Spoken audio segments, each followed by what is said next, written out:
I am the Tofu Golem. Please enjoy the video. In this video, I will explain how to play Quartermaster General East Front. This engaging two-player strategy game immerses you in the intense conflict between the Soviet Union and Germany. You'll command either the Axis or Allied forces, using unique card decks to deploy units, launch attacks, and defend your territory. The goal is to outmaneuver your opponent and secure victory by earning more victory points throughout the game.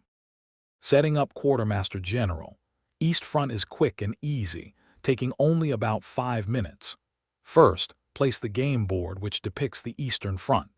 The Soviets start with control of 10 victory point star spaces, while the Axis controls 7. Each player then receives their unique deck of approximately 50 cards, representing their nation's capabilities, along with 5 special double-sided contingency cards. During your turn, you'll first move your units across the map. Infantry and tanks move 1 space, while airplanes can move up to 2. After movement, you perform 2 actions. These actions are primarily driven by playing cards from your hand, each offering unique strategic effects. Alternatively, you can discard 1 card to deploy an infantry unit, or 2 cards to deploy a tank, airplane, or fleet.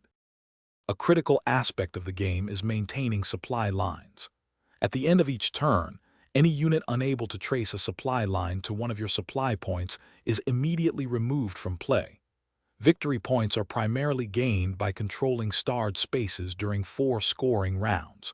If one side is 10 or more points ahead after a scoring round, they win instantly. Otherwise, the player with the most points after 16 rounds wins. Thanks for watching. Consider subscribing if we helped you today.